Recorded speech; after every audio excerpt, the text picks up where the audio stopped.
There are some stories in baseball that do not begin with the crack of a bat, or the roar of a crowd, or the bright white flash of a ball disappearing into the summer sky. Some stories begin more quietly. They begin in the long shadows before a game, when the ballpark is still half asleep, when the seats are empty, and the infield dirt has been smoothed into soft, brown perfection, and the chalk lines stretch across the grass like thin white ribbons in the morning light. They begin in the places between moments, in a train station, in a clubhouse, in the silence before a man steps out of the dugout and into history. Tonight, we're going back to a different America, an America of streetcars and wool uniforms, of newspapers folded under arms, of radios glowing softly in living rooms after dinner.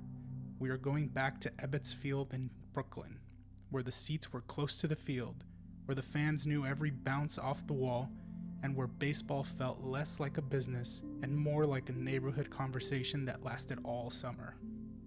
And we are going back to the story of Jackie Robinson.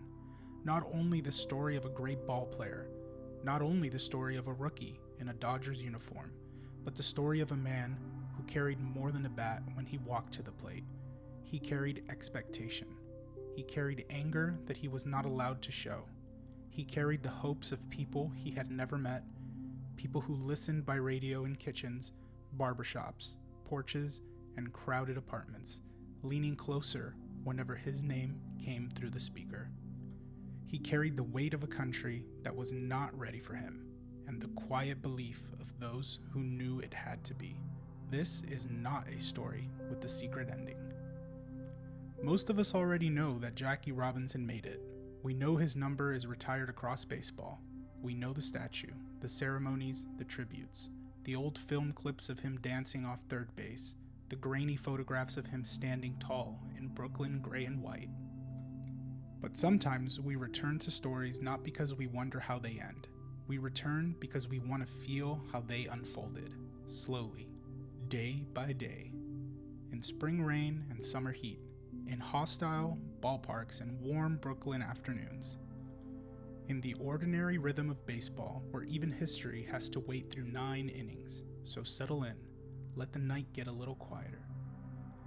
Let the old stadium lights come on in the distance, and let us drift back to the time when Jackie Robinson stepped across baseball's color barrier and changed not only the game, but the meaning of who the game belonged to.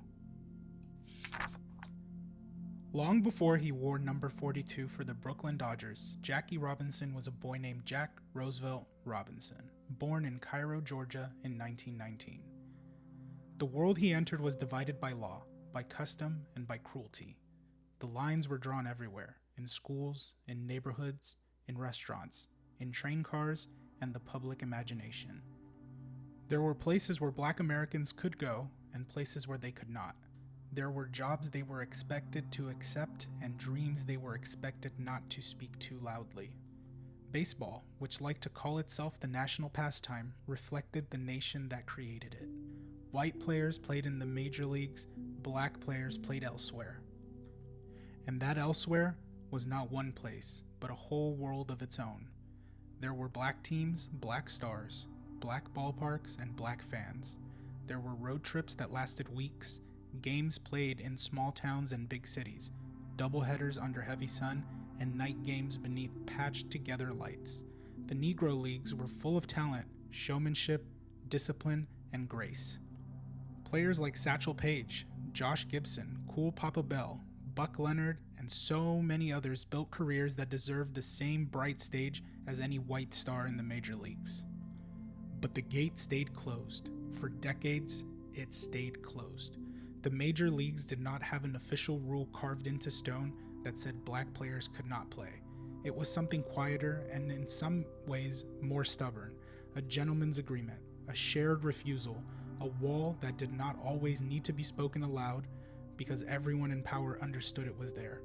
Jackie Robinson grew up far from that gate at first.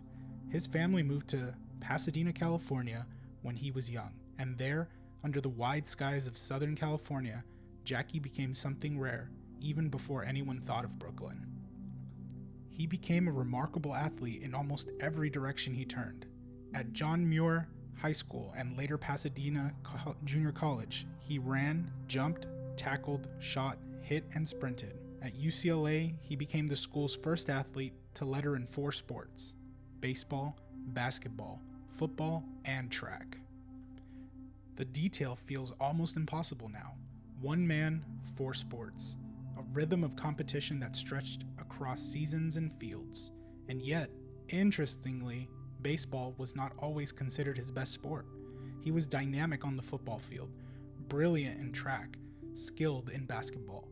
Baseball was part of him, but not yet the whole picture. There is something comforting in that, in a way. The man who would become one of the most important baseball players who ever lived did not begin as a baseball destiny written in permanent ink. He was still becoming himself, still moving through the world, still discovering what kind of road would open, and what kind of road he would have to force open. After college, the country was pulled into World War II, and Jackie entered the Army. Even there, in uniform, serving the nation, segregation followed him. He became a second lieutenant, but his military experience was marked by the same racial tensions that shaped civilian life. In 1944, he refused to move to the back of an army bus. He was court-martialed, then acquitted. That moment mattered. It showed something that would define him long before Brooklyn asked him to be patient. Jackie Robinson was not naturally quiet in the face of injustice. He was not a man without temper. He was not built to accept humiliation as if it were weather. He resisted. He challenged. He believed in his own dignity with a force that could not be negotiated away.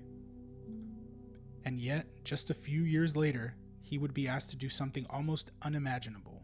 He would be asked to endure insults, threats, beanballs, spiked slides, cold shoulders, and the full pressure of a hostile tradition.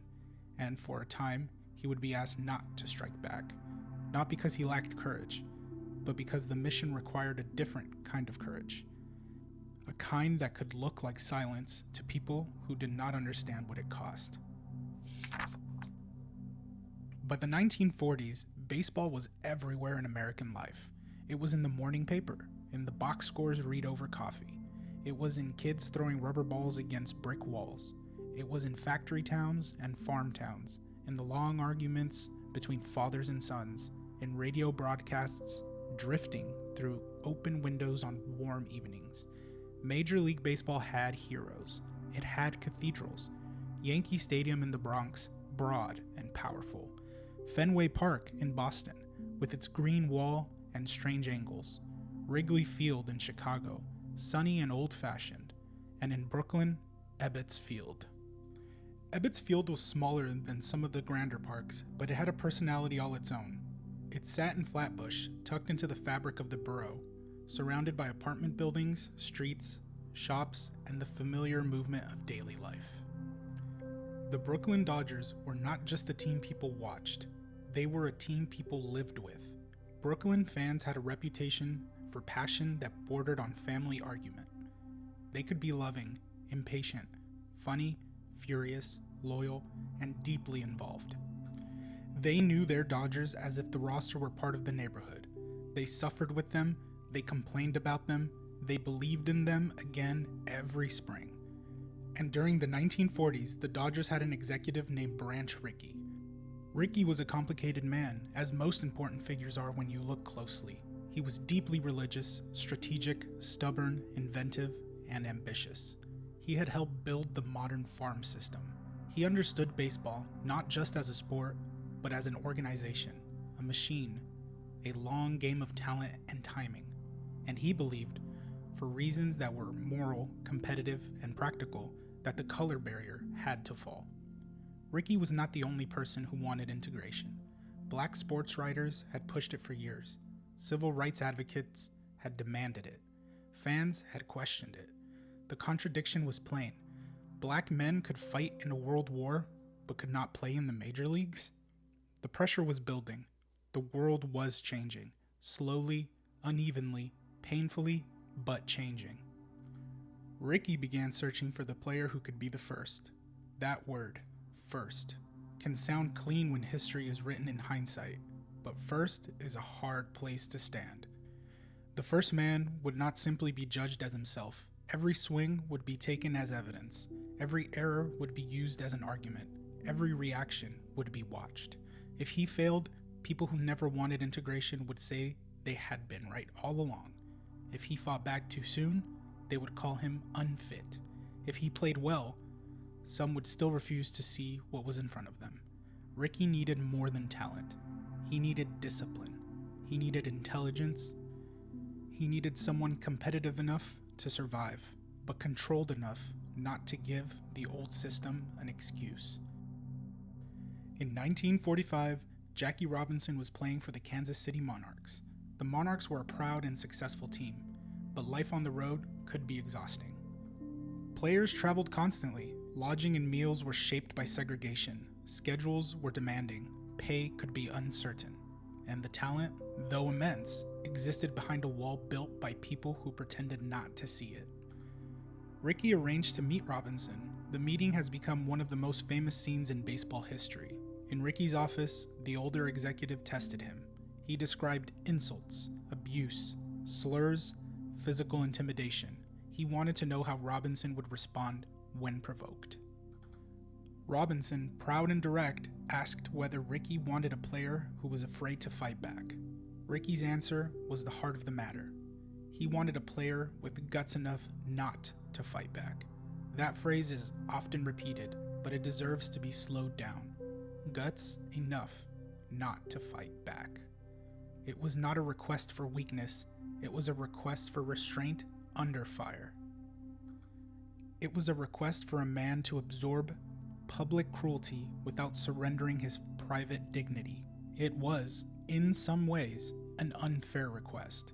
History often asks unfair things of the people chosen to move it forward. Jackie Robinson accepted. And somewhere in that decision, the old world of baseball began to shift. Not loudly yet, not in a way everyone could hear, but the first board had been loosed from the wall. Before Brooklyn, there was Montreal. In 1946, Jackie Robinson joined the Montreal Royals, the Dodgers' top minor league affiliate. It was a careful step and also a symbolic one. Montreal was not free of prejudice, but it was not the American South. It offered Robinson a kind of first testing ground, a place where he could play professional baseball in the Dodgers organization while the wider baseball world watched from a distance. Imagine that spring. The train rides, the new uniform, the feeling of standing between two worlds. Behind him, his old life, where black baseball had thrived in spite of exclusion. Ahead of him, the major leagues, still uncertain, still resistant, still watching. And beside him, his wife Rachel. Rachel Robinson is essential in this story. It is impossible to understand Jackie's journey without understanding that he did not carry it alone. Rachel was calm, intelligent, strong, and steady. She offered not only love, but balance. In hotels, on road trips, in unfamiliar cities, in moments when the public pressure must have followed him even into private rooms, Rachel remained a source of strength. Their partnership gave the story a center, a quiet home inside a storm. On the field in Montreal, Jackie Robinson was brilliant. He hit, he ran, he pressured defenses, he disrupted pitchers, and he played with the charged energy that would later electrify Brooklyn. He was not simply proving he belonged. He was proving that the question itself had been dishonest. Of course he belonged. The talent had always been there. The barrier had never measured ability. It had only measured power. Montreal embraced him in a way that became part of baseball memory. The city's fans admired him. When the Royals won the Junior World Series, Robinson was celebrated in the streets. There is an old image of him being chased by happy fans, not in anger, but in affection. A writer famously noted that perhaps it was the only day in history when a black man ran from a white mob with love instead of fear. The line is bittersweet. It carries warmth, but it also carries the memory of everything that made such a moment remarkable. In Montreal, Robinson could breathe more than he would in other places. Not completely, never completely. but enough to show the baseball world what kind of player was waiting. By the end of the 1946 season, the question was no longer whether Jackie Robinson could play in organized baseball. He had already answered that. The question was whether Major League Baseball was ready to stop pretending. And in the spring of 1947, the answer came. Jackie Robinson would join the Brooklyn Dodgers. Opening day has always carried a kind of innocence. Even when the world is complicated, opening day pretends for a few hours that everything is beginning again. The grass is bright, the uniforms are clean, the standings are untouched. Every team is still alive in the imagination. On April 15th, 1947, at Ebbets Field, opening day meant something more. The Brooklyn Dodgers played the Boston Braves. Jackie Robinson started at first base. There are moments in history that arrive with speechless ceremonies and grand announcements. This one arrived inside a baseball lineup. Robinson did not get a hit that day. He went 0 for 3. Baseball, as it often does, refused to be too neat. But he scored a run, and the Dodgers won. More importantly, he stood on a major league field in a regular season game, wearing a Brooklyn uniform, and the color barrier that had held for generations was broken. The day itself was both ordinary and extraordinary. There were fans in the stands, vendors moving through aisles, scorecards in laps, and the smell of tobacco and spring in the air. The murmur of Brooklyn voices rising and settling with each pitch. Some fans understood the full meaning immediately. Others may have simply watched the new first baseman, curious, skeptical, hopeful, or uncertain. History rarely feels complete while it is happening. It feels like a Tuesday afternoon. It feels like a man taking his position. It feels like a ground ball, a throw, a foot on the bag. But somewhere beyond the ballpark, radios carried the news. Newspapers would print the box score. People who had waited years to see this moment would read his name and know that the impossible had become real. Jackie Robinson had arrived. And now came the harder part. Not the single act of arrival, but staying, playing, enduring, returning the next day and the next and the next. Baseball is not built from one moment. It is built from repetition. A season is long. A slump can feel endless. A road trip can become a test of the spirit. The same men who cheer you on in one city may curse you in another. The same newspapers that praise you in April may question you in June. Robinson had to live inside that rhythm every day, and he had to do it while carrying the eyes of history. The 1947 season was not gentle. There was a tendency many years later to soften history because we know how it turned out. We see Jackie Robinson smiling in old photographs. We see him stealing home, standing with teammates, holding awards, surrounded by the glow of eventual honor. But the first season was full of hostility. Opposing players hurled insults at him from dugouts. Pitchers threw at him. Runners came into bases with sharpened aggression. Some hotels and restaurants did not welcome him. Some fans shouted things that no person should have to hear while simply trying to do his job. And because of the agreement he made with Branch Rickey, Robinson could not respond in a way his pride might have demanded. He had to hold it. He had to take the field again. He had to turn pain into concentration. It is worth resting with that for a moment. Not rushing past it, not turning it into a simple symbol. Imagine being young, talented, fiercely competitive, and forced to remain outwardly composed while strangers try to break you. Imagine walking into a stadium knowing that your failure would be celebrated by people who wanted the door closed again.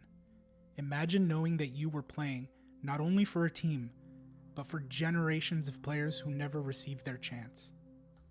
That is a lonely kind of pressure, and yet Robinson played. He played with the speed that unsettled opponents. He bunted, he stole, he took extra bases, he turned routine plays into nervous moments because defenses knew he was always thinking one step ahead. He was not a power hitter in the same way later stars would be, but he had a complete and restless skill set. He could hit for average, he could get on base, he could run with daring. He could pressure a pitcher simply by standing at first and taking a lead. For fans, Especially in Brooklyn, he became fascinating to watch. When Jackie Robinson reached base, the game changed temperature. A pitcher might glance over once, then twice. The crowd might stir. The first baseman might hold him close. The infield might seem to lean toward him, as if the whole diamond had become aware of his presence. That was part of his genius. He made baseball feel alive between pitches. And slowly, within the Dodgers clubhouse, something else began to change. Some teammates had resisted his arrival. Some had signed a petition against playing with him. Old prejudices of the country did not magically vanish when a man put on the same uniform. But winning has a way of forcing honesty. So does courage. So does watching a teammate absorb abuse and still help your team. Pee Wee Reese, the Dodgers shortstop from Kentucky, became one of the most important figures in Robinson's early Brooklyn life. Reese's public support mattered because it came from inside the team and from a southern white player at a time when such gestures carried weight. The most famous story is of Reese putting an arm around Robinson in Cincinnati, quieting a hostile crowd with a simple human gesture. The exact details have been discussed and debated over the years, as old memories often are, but the meaning remains powerful because it captures something true about that season. Robinson needed teammates willing to stand with him, not only privately, publicly, in the view of the crowd, in the uncomfortable places where silence could become its own kind of agreement. By the end of the season, Jackie Robinson had done something extraordinary. He had not merely survived, he had excelled. He hit .297, scored 125 runs, stole 29 bases, and helped lead Brooklyn to the National League pennant. He was named Rookie of the Year. But numbers, while important, only tell part of it. The deeper achievement was that he had made himself impossible to dismiss. The old lie had been that black players did not belong in the major leagues. Jackie Robinson answered with every turn around first base, every hard slide, every throw, every controlled breath. He belonged. And because he belonged, others would follow. Brooklyn in the late 1940s was a borough of voices. Voices from stoops and shop windows, voices from apartment courtyards, voices on street corners, in diners, outside subway stations, and around radios balanced on kitchen shelves. The Dodgers belonged to that soundscape. They were debated like politics, loved like family, and criticized with the intimacy only true fans can manage. Brooklyn fans did not watch from a distance. They leaned in, and Jackie Robinson gave them something new to lean towards. At Ebbets Field, the crowd sat close. There was not the vast remove of some larger stadiums. The fans could see faces, movements, reactions. They could feel the nervous energy of a leadoff first base. They could hear the sharp pop of a throw and the sudden intake breath when Robinson broke for second. For black fans in Brooklyn and beyond, his presence meant something even deeper. It meant representation before that word became common in sports conversations. It meant that the highest stage of the national pastime was no longer sealed shut. It meant that a father could point to the field and say, "There, look." It meant that children could imagine themselves in a place they had previously been told was not theirs. But Robinson was not loved only as a symbol. He was loved because he played with a kind of urgency that fit Brooklyn perfectly. The Dodgers were often called "dem bums," affectionately and painfully, because they were talented, frustrating, and so often close to glory without quite reaching it. They were the team that made people believe, then broke their hearts, then somehow made them believe again. Robinson's style matched that emotional rhythm. He was intense. He was daring. He created tension. He could turn a walk into a threat and a single into the beginning of a rally. To watch him was to feel that something might happen at any moment, and still, underneath the electricity, there was a burden. A man can be cheered by thousands and still feel the loneliness of being first. A man can hear applause and still remember the letters, the threats, the cold eyes in certain cities. A man can become a hero and still have to walk through the ordinary humiliations of a segregated country. That contrast is part of what makes Robinson's story so emotionally powerful. He was celebrated and mistreated at the same time. He was famous and vulnerable. He was a star in a sport that had only recently allowed him to exist. Brooklyn learned his name quickly. America took longer to understand what it meant. To understand Jackie Robinson's breaking of the color barrier, we have to remember that baseball did not exist apart from America. It liked to imagine itself as a sunny refuge, a place of green grass in summer afternoons, a place where fathers and sons, mothers and daughters, neighbors and strangers could sit side by side and follow the slow unfolding of a game. And baseball truly was that for many people, but it was also shaped by the same divisions as everything else. In 1947, segregation was still law across much of the United States. Schools were divided, public facilities were divided, housing discrimination shaped cities, voting rights were blocked by intimidation and legal tricks. Black veterans returned from war to a country that still denied them full citizenship. Jackie Robinson took the field in that world. Every game he played was both a baseball event and a social event, whether people wanted to admit it or not. When Robinson stood in the batter's box, he was not giving a speech. He was not leading a march. He was not standing at a podium. He was trying to hit a baseball. But because of the world around him, that act carried meaning beyond itself. The bat on his shoulder became part of a larger argument about democracy, fairness, and belonging. The base paths became a public stage. The scoreboard told one story, the country told another. And between them stood Robinson. There is something almost dreamlike about the old footage now. The film flickers. The players move a little faster than life because of the camera speed. The uniforms hang differently. The crowd seemed dressed for another world. Men in hats, women in dresses, children in buttoned shirts. But the emotion is still recognizable. The anticipation before a pitch. The sudden rise of a crowd. The lonely walk back to a dugout. The quiet concentration on a player's face. That is one of baseball's strange gifts. It changes constantly, and yet it remains familiar enough that we can recognize ourselves in people long gone. We can imagine a fan in 1947 leaning towards the radio as Robinson comes to bat. We can imagine the room quieting. We can imagine a child asking what happened. We can imagine an adult saying softly, "Jackie's up." And in that small phrase, "Jackie's up," there was hope, tension, pride, and fear, all waiting on the next pitch.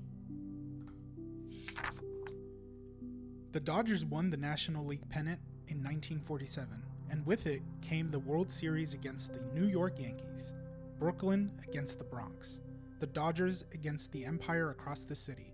For New Yorkers, it was not just a championship. It was a subway series, a city divided by borough, loyalty, and temperament. The Yankees represented power, polish, and expectation. They were used to October. They had already become the symbol of baseball success, the team that seemed to collect legends and pennants as if both naturally belonged in their clubhouse. The Dodgers represented longing.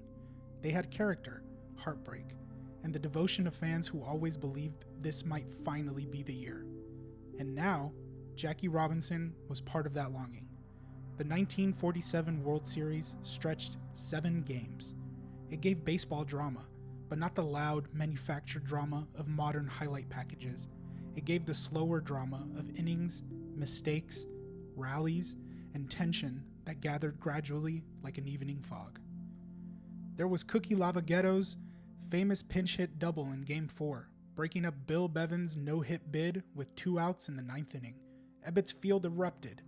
Brooklyn had one of those moments it would carry forever, a sudden burst of joy that seemed to lift the whole borough. Robinson played in the series as the first black player ever to appear in a World Series game. That fact alone could have filled newspapers. But again, baseball insisted on being baseball.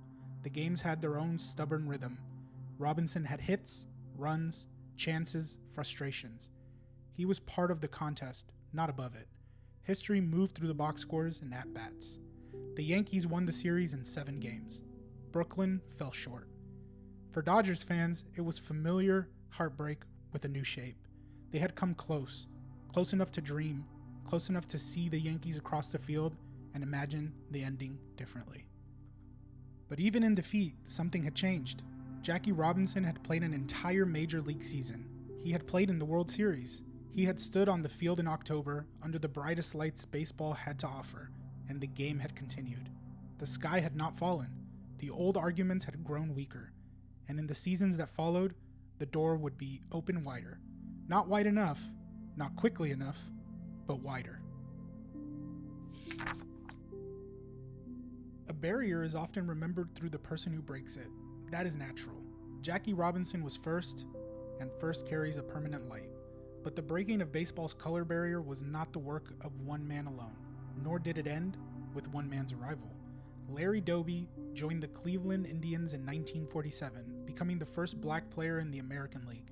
His road was also difficult, and in some ways lonelier, because his story was less celebrated in the national imagination. He arrived just months after Robinson and faced many of the same hardships, without the same level of attention or support. Doby deserves to be remembered in the same breath. Satchel Paige, already a legend from the Negro Leagues, joined Cleveland in 1948 and brought with him a lifetime of artistry that Major League fans had been denied the chance to fully witness. Roy Campanella, another great black player, joined the Dodgers and became one of the finest catchers in baseball history. Don Newcomb brought power and presence to the mound for Brooklyn. Monty, Irvin, Willie Mays, Minnie Mignosco, Ernie Banks, Hank Aaron, Roberto Clemente, and many others would become part of the broader transformation of the game. Each player had his own story. Each faced his own burdens. Each expanded what had become possible. And behind them were the men who never got their major league seasons. That is one of the sadder truths in this story. Integration came too late for many of the league's greatest players. Josh Gibson did not get to hit in Yankee Stadium as a major leaguer. Cool Papa Bell did not get to steal bases under the official lights of the National League. Oscar Charleston, Buck Leonard, and so many were denied the stage their talents deserved. When Jackie Robinson succeeded, he carried their excellence with him. He did not prove that black players could play. They had already proved that for decades. He proved that the major leagues could no longer keep pretending not to know.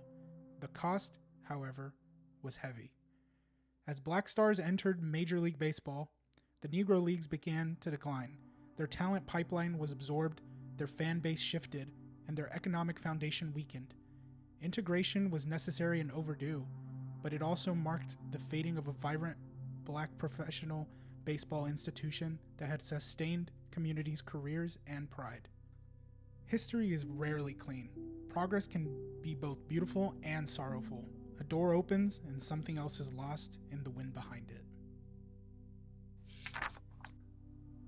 Because Jackie Robinson's social importance is so great, people sometimes forget to linger on Jackie Robinson, the baseball player. And he was magnificent. Not just brave, not just symbolic, magnificent. He played with a restless intelligence, he understood pressure, he understood timing.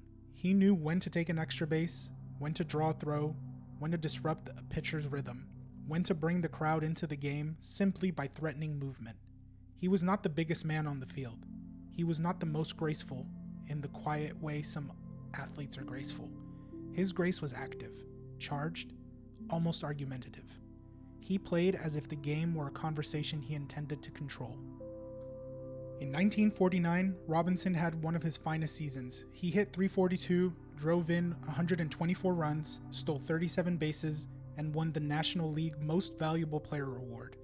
By then, the restriction on his public responses had eased. He no longer had to swallow every insult in silence. The full force of his personality could come through more clearly. And Jackie Robinson was a fierce competitor. He argued. He challenged. He irritated opponents. He pushed the game. That side of him matters because it restores his humanity. Sometimes history turns people into statues too quickly. Statues are still and quiet. Jackie Robinson was not still. He was alive, complicated, intense, proud, funny, angry, disciplined, and deeply determined. He could be difficult. He could be demanding. He expected much from himself and from others. He did not want pity. He did not want to be reduced to a symbol. He wanted fairness, respect, and victory. On the field, he gave Brooklyn everything. He played first base, second base, third base, and the outfield during his career. He adapted because the team needed him to. He became an all-star. He became a champion. He became one of the central figures of the Dodgers' golden age in Brooklyn, and whenever he reached base, the old ballpark seemed to wake up a little more. You can almost hear it now. The murmuring crowd, the pitcher stepping off, Robinson taking a lead, a few fans rising before anything has happened, the whole stadium aware that the next moment might begin with one quick step. There is a special kind of memory attached to ballparks that no longer exist. Ebbets Field is gone now, but in baseball imagination, it remains lit in the dusk. The outfield wall, the scoreboard, the packed stands, the closeness of everything.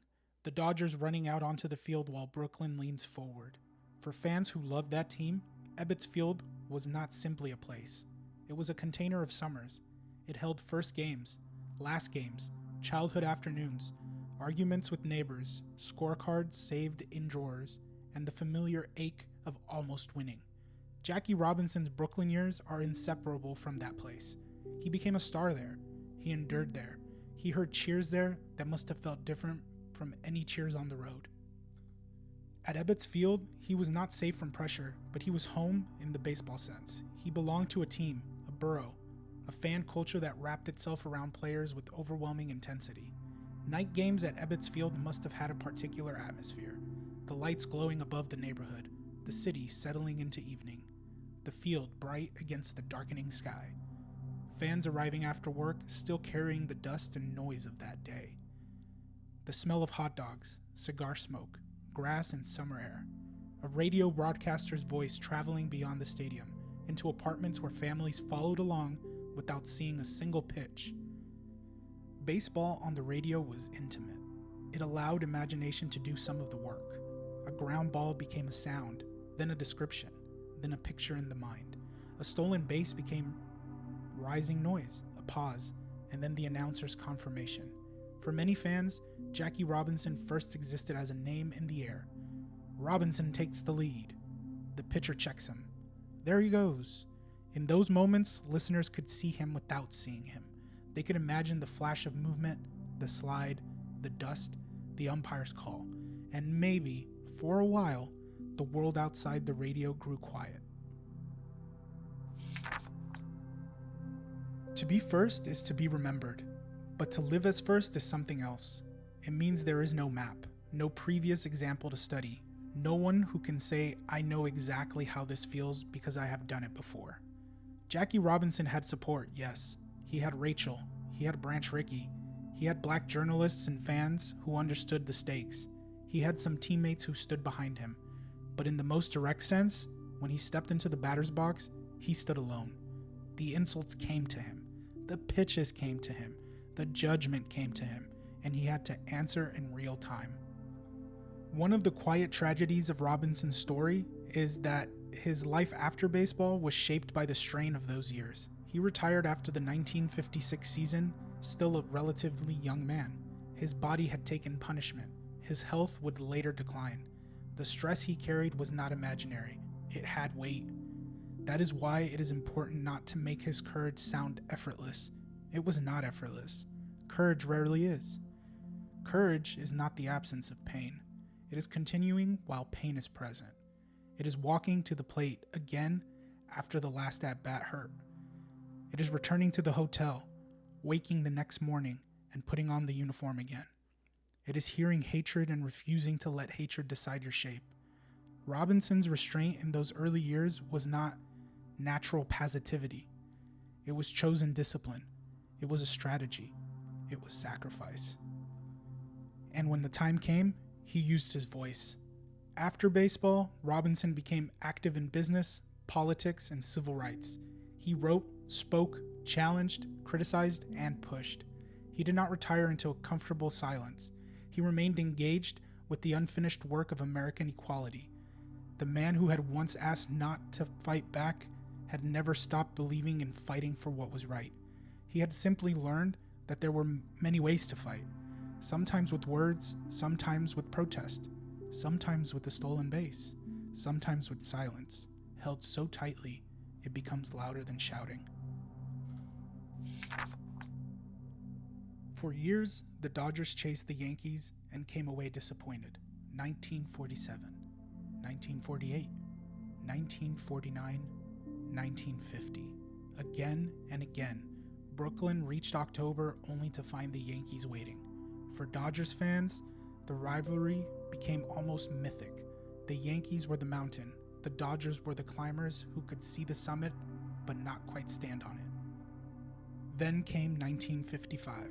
By then, Jackie Robinson was older in baseball terms, still intense, still proud, still capable of changing a game, but the Dodgers had become a fuller team of stars and personalities. Duke Snider, Pee Wee Reese, Roy Campanella, Gil Hodges, Carl Furillo, Don Newcomb, and Jackie Robinson, the man who had helped change the franchise and the sport. The 1955 World Series once again matched Brooklyn and the Yankees. Once again, the city watched. Once again, the old tension returned. In Game 1, Robinson made one of his most famous plays of his career. He stole home. Stealing home is one of baseball's most daring acts. It requires timing, nerve, and a willingness to risk embarrassment in front of everyone. The distance from third to home plate is not long, but in the moment of it, it can seem enormous. The runner breaks, the pitcher moves, the catcher reacts, and the whole stadium seems to hold its breath. Robinson slid across the plate. The umpire called him safe. Yankees catcher Yogi Berra protested fiercely and would insist for the rest of his life that Robinson was out. The image remains iconic. Robinson sliding, Berra slapping, the umpire making the call, the dust rising around one of October's permanent arguments. But the deeper story of 1955 was not Game 1, it was Game 7. Yankee Stadium, October 4. Brooklyn still waiting for its first World Series championship. Johnny Podres on the mound for the Dodgers. A tense, low-scoring game. The kind of game where every pitch feels like a small room with everyone inside holding their breath. The Dodgers won, 2-0. When the final out settled into history, Brooklyn had finally beaten the Yankees. The Dodgers were world champions. For Brooklyn fans, it was more than a title. It was release. Years of frustration dissolved into celebration. The borough that had loved, cursed, defended, and suffered with its team finally had the ending it had imagined for so long. Jackie Robinson was part of that championship team. The man had arrived in 1947 under the pressure of history, now stood in the glow of Brooklyn's greatest baseball joy. It was not the end of the story, but it was a kind of fulfillment. A soft place and a hard journey. One can imagine him in that moment, not as a symbol, not as a headline, but as a ball player who had fought for years and finally reached the celebration, the champagne, the noise, the exhausted smiles, the knowledge that Brooklyn, at last, had won. No life is lived alone, and no historic journey is carried by one person only. Around Jackie Robinson were people who shaped, supported, challenged, and witnessed him. Rachel Robinson stands at the center of that circle. Her strength was not loud in the public baseball sense, but it was foundational. She traveled with him through the early uncertainty. She endured threats and hostility beside him. She built a family life under conditions most people could barely imagine. And after Jackie's death, she became a guardian of his legacy, ensuring that his story remained not only celebrated, but understood. Branch Rickey also remained central, though his place is layered. He opened the door, but he did so with the authority of a man inside power. Robinson had to walk through it and absorb what came.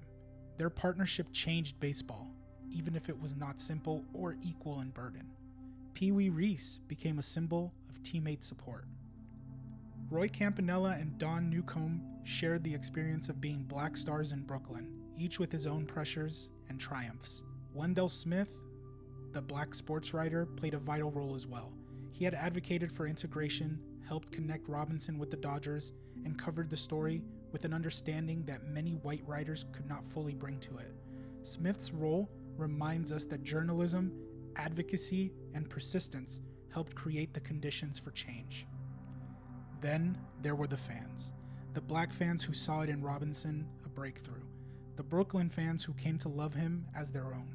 The hostile fans who showed the ugliness of the world he was confronting, the children who watched without fully knowing the history, but who would grow up in a game changed by his presence. And there were the absent men too.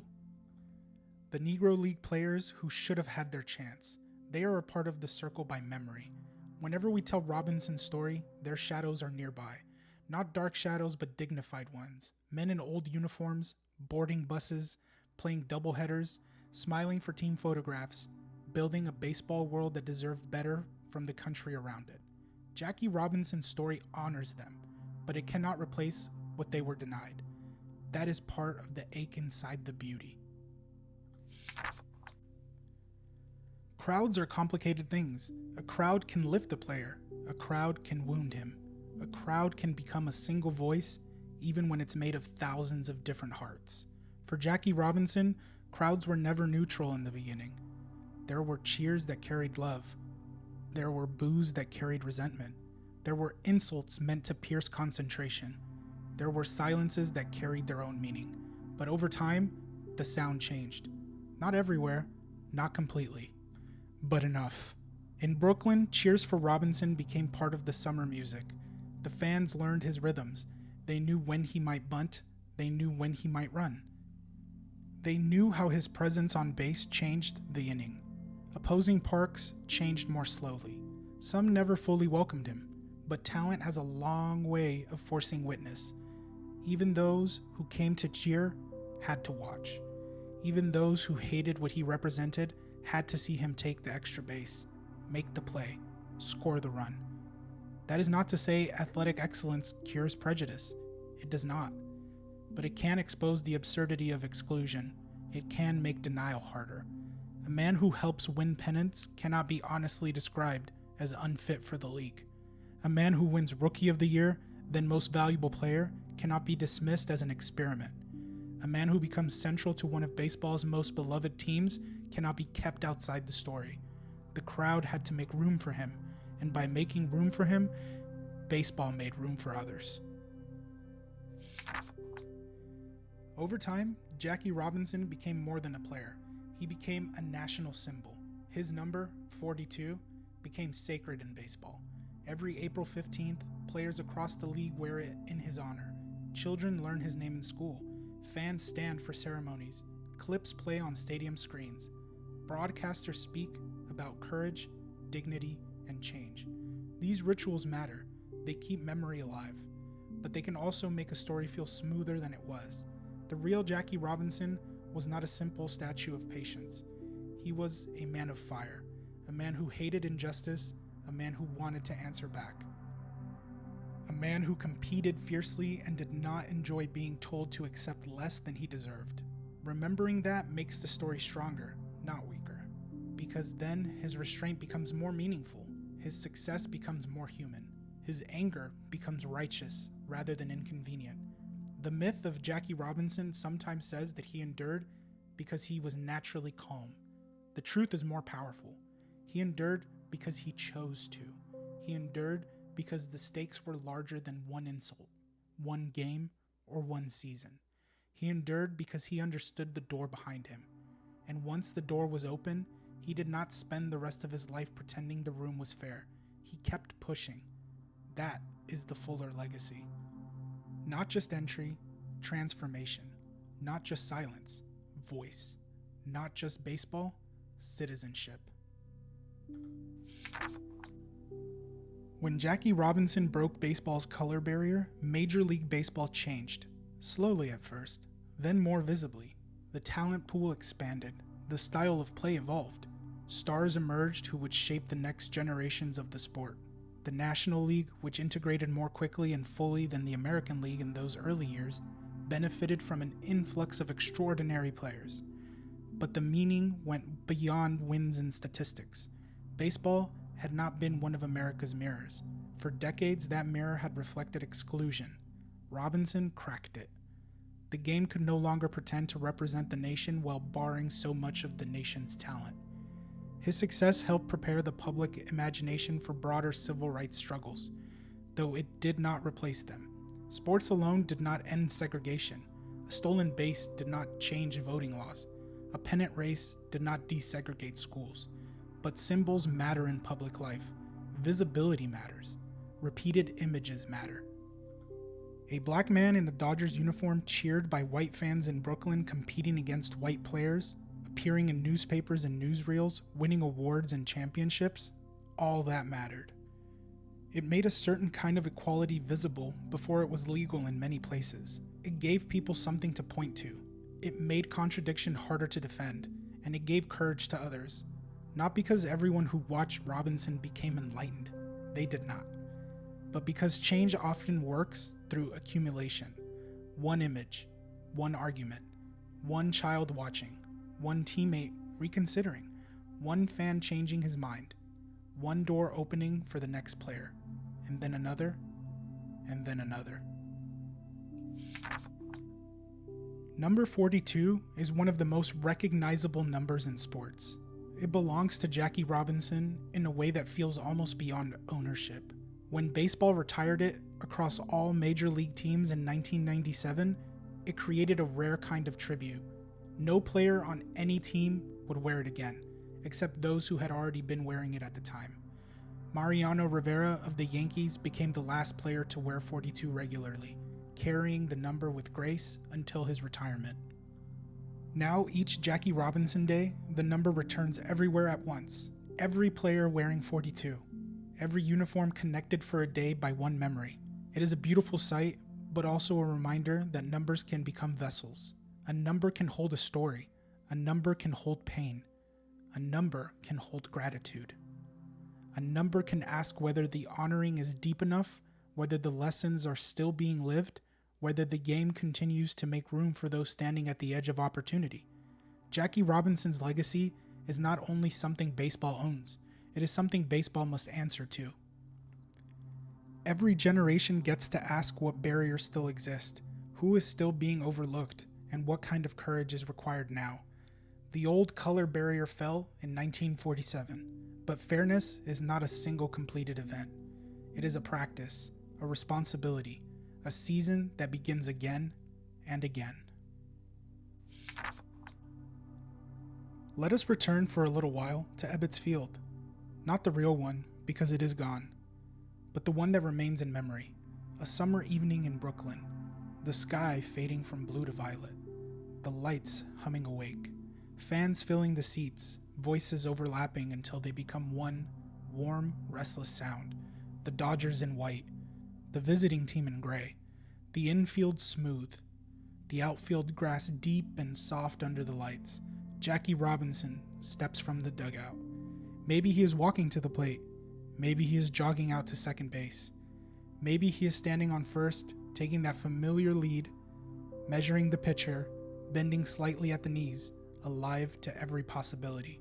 Around him is the whole story, the boy from Georgia, the athlete from Pasadena, the officer who refused the back of the bus, the monarch, the royal in Montreal, the Dodger on opening day, the rookie who endured, the MVP, the champion, the husband, the father, the citizen, the man. History can make him seem distant, but baseball brings him close again, because the game is made of small physical things, cleats in dirt, hands around a bat, a cap adjusted before a pitch, a breath taken, a body leaning towards the next base. In those details, Jackie Robinson becomes present again. Not marble, not myth alone, a player under the lights, waiting, ready. As this story settles, it may be tempting to search for one perfect sentence to explain what Jackie Robinson did. But some lives resist being reduced. He broke baseball's color barrier, yes. He changed the Dodgers, yes. He helped change America, yes. But he also lived each day of that change in a human body, with tired muscles, private worries, family responsibilities, and emotions that history cannot fully record. He was brave, but bravery did not make the road easy. He was strong, but strength did not mean he was untouched. He was celebrated, but celebration did not erase what he endured. Maybe the most meaningful way to remember Jackie Robinson is not only to picture the famous moments, Not only the first game, not only the steal of home, not only the championship, but the quieter repetitions, the train rides, the mornings after hard games, the tying of shoes, the walking into clubhouses, the choosing again and again to continue. Baseball gave Jackie Robinson a field. He gave baseball a conscience, and somewhere in that exchange, the game became larger than it had been ever before. Now, the old ballpark grows quiet. The crowd has gone home. The aisles are empty. A few paper cups roll softly beneath the seats. The lights still shine for a moment over the infield, over the bases, over the place where a man once stood and changed the direction of the game. The chalk lines are fading now. The night air settles over Brooklyn. And if you listen closely, in the calm after the final out, you can almost hear the echo of a crowd that has not entirely disappeared. A murmur, a cheer, a radio voice somewhere far away. Jackie Robinson takes his lead. The pitcher looks over. The crowd waits. And for one quiet moment, history is not a monument or a date in a book. It is a man on a baseball field, leaning towards the next base, carrying the hopes of countless people with him and moving forward. Always forward. Slowly now, the stadium lights dim. The field returns to shadow, and the story rests where the best baseball stories often rest. Somewhere between memory and summer, between heartbreak and hope, between the game that was played and the world it helped change. Thank you for listening to Stadium Dreams. Rest easy and good night.